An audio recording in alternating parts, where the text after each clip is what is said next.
Yo, what's poppin' everybody? Sceptile4. Gonna be playing a few more games with Gardevoir GX again. I've made a few changes with Lost Thunder. We got some useful, very useful cards that help the deck out, like Elm and the new Xerneas Prism. That's pretty great. It's an excellent card, if you ask me, for fairy decks. So this deck has fallen from grace. It's almost kind of sad. It's not really as good as it used to be. And even decks like Sceptile GX, Tyranitar GX basically outclass it a lot.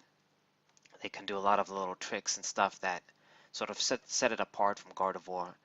It's still kind of good, I guess, if you get it going, but it has a lot of weaknesses, and it it doesn't do as much damage as the damage it does. It's not that impressive right now. I don't know how to explain it. It should have been busted, but it seems that there's too many cheap attackers nowadays, and you can't really take advantage of the extra damage, the free damage Gardevoir can do. Anyway, I'm going to be playing first, and we open up with two little routes there, so that's a good thing. Normally you want to open with EV, but if I have a couple of routes and able to draw a lot of cards, then maybe it's not so bad. So we're going to use Ultra Ball here, get another route. Since I didn't open with EV, there's no Sylveon GX stuff. There's no point. Let's attach the Fairy Energy, and I'm going to use a Big Lily here. Used the Ultra Ball. And let's see.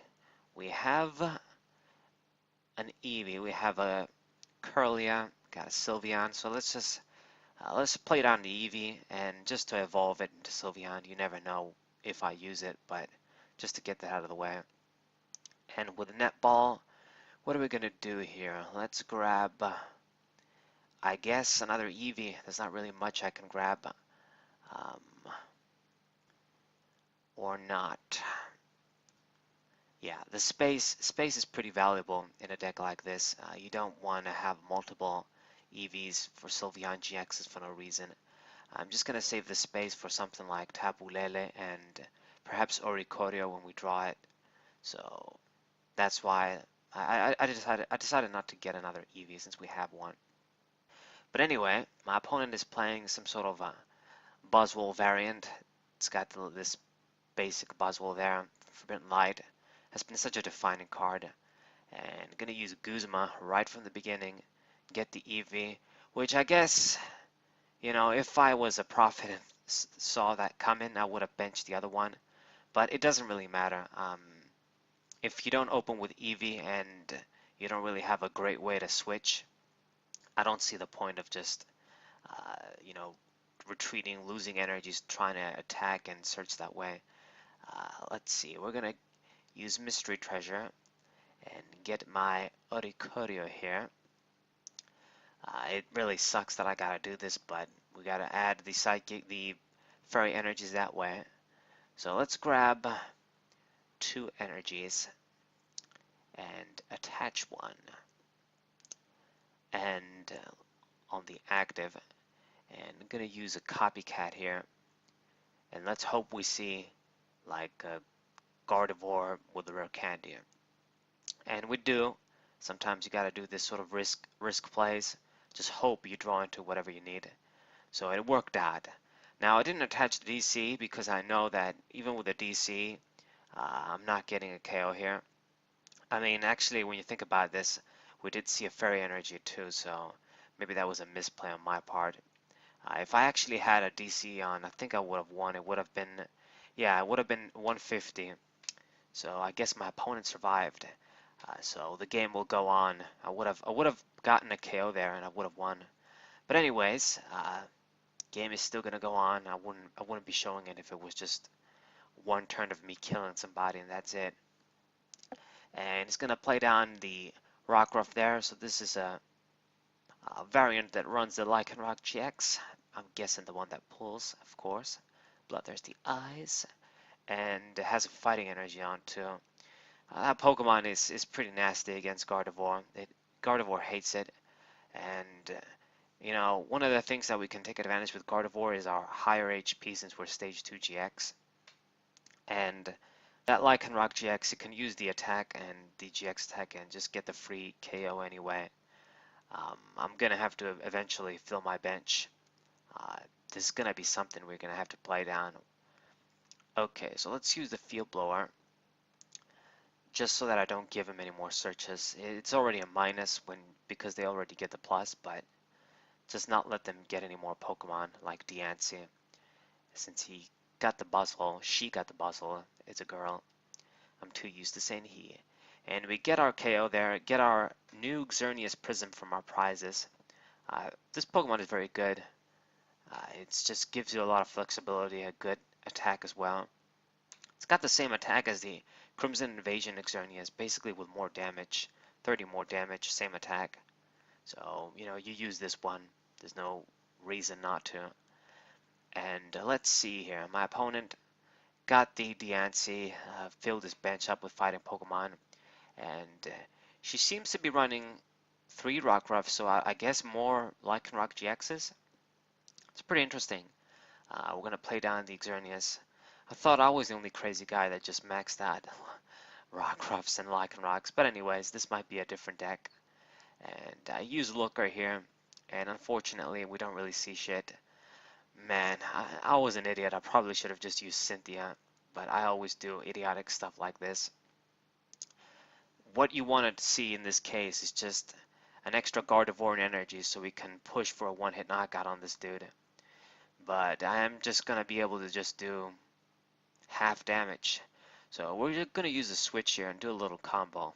So the ability of Xerneas is basically this. When it gets into the active position, whether you retreat, manually retreat, or just use a cart-like switch, you can move all the energies or fairy energies, I believe, to it. So we're going to be able to use our big attack here and just save Gardevoir GX for now. So that's kind of cool. If I had a choice band, I would have KO'd this dude, but we don't run that in this deck. I don't have space. I'm trying to make it as consistent as possible. It's the only way this deck can do anything. And, well, it's going to survive. It survived, of course. And my opponent just going to use Jet Punch. Unfortunately, he's going to get the little KO there on the routes there. It got hurt the previous turn too. So that sucks major balls. Damn it. So what are we going to do now? I guess I'm going to use the second field blower. It's not really going to make much of a difference, but I guess once I KO you, you won't be able to search something again. And we got to retreat this time for sure because Xerneas can't use Bright Horns in consecutive turns. Once it uses that attack, it can't attack. So what should we do there? I don't want to bench Pokemon, but I don't want to be keep drawing the damn EVs all day. So I probably made a lot of misplays in this game, but it is what it is. Gardevoir GX. It's not, I mean, it's a straightforward deck once you get it out, once you get the cards but the decisions you have to make sometimes, the way you're gonna draw, it's not always so easy. So let's see here. I do see a few things, DC and Fairy Energy. So we will be able to KO this Buzzwole, but I'm gonna promote my hurt dude, and that sucks. So let's just attach a Fairy Energy. I don't need to play the DC. Just knock you out. This Gardevoir probably won't survive next turn. Infinite Force, get our KO, and the sad thing is that normally against this deck, what should be your advantage is the energy acceleration. But unfortunately, once you're in that 3 and 4 zone for prizes, they can just use the B string and get that plus. And that really sucks. So you guys can see like all of the advantages a deck like this Buzzwole has over Gardevoir. Not only is it faster, once you get in that zone, 3 or 4 prizes, which you probably will get into, this deck can't really avoid this scenario. It's not like I can snipe around. They're going to get their energy acceleration too, so free big attacks as well, and it's just better in every way. There's a reason a deck like Gardevoir GX is tier 2 now at best, if not worse, if it's even doing anything. Okay, so my opponent is going to be able to finish me off, and I'm only going to have it only needs one more GX knockout, and that Lycanroc GX is really a pain. So no matter what we do, I think we're going to be pretty screwed. Going to use a big Lily there, draw a lot of cards, and damn, it'd be great if I could actually get a one-hit KO on this dude, but we probably won't have the resources. I only have one Curlia out. We won't be able to get multiple Gardevoir GXs. Okay, let me see here.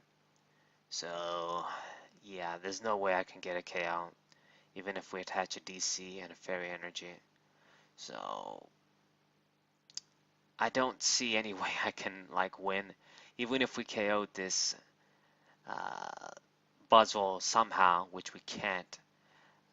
He just needs to promote the Rockruff there, attach one more Fighting Energy, and evolve into Lycanroc GX.